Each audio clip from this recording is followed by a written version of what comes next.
के star cast की बात करें तो पिछले कुछ वक्त से लगातार अपनी परफॉर्मेंस से इंप्रेस करते आ रहे जितेंद्र कुमार एक बार फिर से इस वेब सीरीज की लीड भूमिका में नजर आए हैं।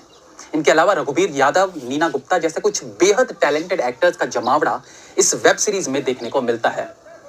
एक फिल्म या वेब सीरीज में हम अक्सर एक लीड एक्टर एक्ट्रेस की बात करते हैं जिनके ऊपर पूरी कहानी फोकस्ड होती है, लेकिन इन दिनों कुछ ऐसी कैरेक्टर बेस्ड फिल्में बननी शुरू हो चुकी हैं जहां कैरेक्टर आर्टिस्ट को फिल्म का एक इंपॉर्टेंट पार्ट दिया जाने लगा है। इसी श्रेणी में इस वेब सीरीज पंचायत को भी रखा जा सकता है। जितेंद्र कुमार कहने को इसके लीड रोल में हैं, लेकिन एक्चुअली में इस कहानी की कमान रघुवीर यादव, नीना गुप्ता, फैसल मलिक और चंदन रॉय जैसे एक्टर्स के कंधों पर भी बराबर है। यहाँ किसी को लीड एक्टर कहना गलत होगा, बल्कि कई बार यह डिसाइड करना मुश्किल हो जाता है कि कहानी किस किरदार के इर्द गिर्द ज्यादा घूम रही है। जितेंद्र कुमार से कहानी की शुरुआत जरूर होती है, लेकिन गांव की प्रधान के किरदार में ये कहानी कभी नीना गुप्ता पर केंद्रित हो जाती है तो कभी लगता है जैसे पूरी कहानी की बागडोर प्रधानपति यानी रघुवीर यादव के कंधों पर है। वहीं चंदन रॉय की काबिलियत कभी कभी उन्हें भी इस कहानी के एक प्रमुख किरदार के रूप में उभारने का काम करती है।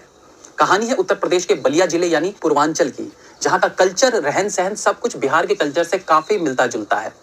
शादी विवाह समारोह, पॉलिटिक्स सब कुछ बिहार जैसा ही है, क्योंकि ये यूपी और बिहार के बॉर्डर का इलाका है। चंदन रॉय और इस वेब सीरीज में एक अहम भूमिका निभाने वाले एक्टर फैसल मलिक दोनों इससे पहले गैंग्स ऑफ वसेपुर जैसी फिल्म का हिस्सा रह चुके हैं, जो कि बिहार के कल्चर को काफी करीब से दिखाती है। यहाँ इस वेब सीरीज में भी इन दोनों ने बड़ी बारीकी से इस चीज को अडेप्ट किया है।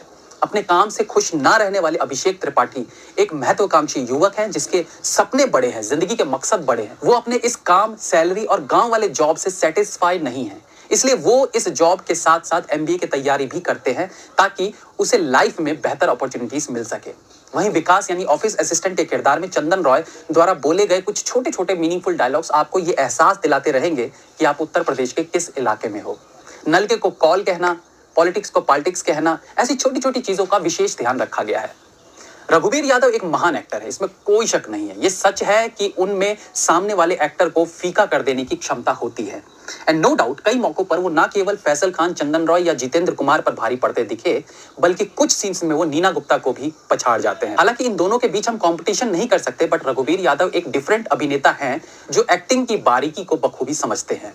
फैसल खान और चंदन रॉय ने बिहारी कल्चर और वहां की भाषा और उठने बैठने इन सब पर काफी अच्छी मेहनत की हुई है, तो इस पर उनकी मजबूत पकड़ साफ दिखती है। एक सिंपल से गांव की कहानी जिसमें बीच बीच में कुछ छोटे मोटे ट्विस्ट देखने को मिले, उसे इतने बेहतरीन तरीके से दिखाया जाना कि इसे देखते हुए कहीं बोरियत महसूस ना हो, तो ये वाकई में एक सफल निर्देशक की पहचान है। ये इस बात की तरफ इशारा करते हैं कि इस सीरीज को बनाने के पीछे एक मजबूत टीम छिपी है, फिर वो डायरेक्शन की बात हो, राइटिंग की बात हो, डायलॉग्स की बात हो या फिर कैमरा वर्क की। सबने अपने काम को अच्छे से निभाया है। जितेंद्र कुमार ने पिछले कुछ वक्त से काफी इंप्रेस किया है, लेकिन पर्सनली अगर मैं उनकी एक्टिंग पर टिप्पणी करूं तो मुझे लगता है कि वो एक पर्टिकुलर वे में एक्टिंग करते हैं। उनकी शॉर्ट फिल्म से लेकर उनके फिल्म्स और वेब सीरीज में वो लगातार एक फ्रस्ट्रेटेड या इरिटेटेड इंसान का किरदार निभाते जा रहे हैं।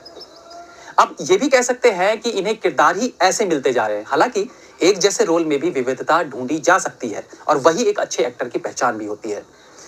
मुझे लगता है कि जितेंद्र में काबिलियत है और वो और ज्यादा बेहतर काम कर सकते हैं। ये वेब सीरीज डिफरेंट इसलिए भी है कि इसमें कोई एक्ट्रेस नहीं है रोमांस के लिए, और उससे भी अचरक की बात ये है कि पहले ही एपिसोड में डायरेक्टर एक लड़की के होने की भनक जरूर दे देता है, लेकिन सीरीज के अंत तक उस लड़की को सामने लाया ही नहीं गया।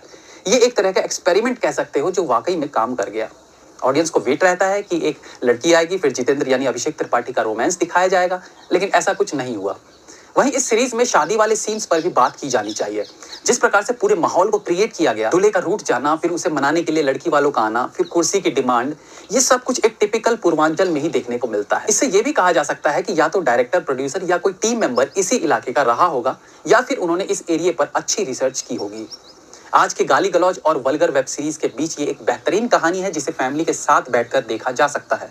हाँ, एक दो छुटपुट गालियां सुनने को मिलती हैं, लेकिन वो तो प्रसाद जैसी लगेंगी। फील ही नहीं होगा कि कोई गाली दे गया। अगर आप वेब सीरीज के दर्शक हैं तो अपनी राय हमें कमेंट सेक्शन में जरूर दीजिएगा। That's all for today friends. Please like, comment, share and subscribe the channel if you like the video.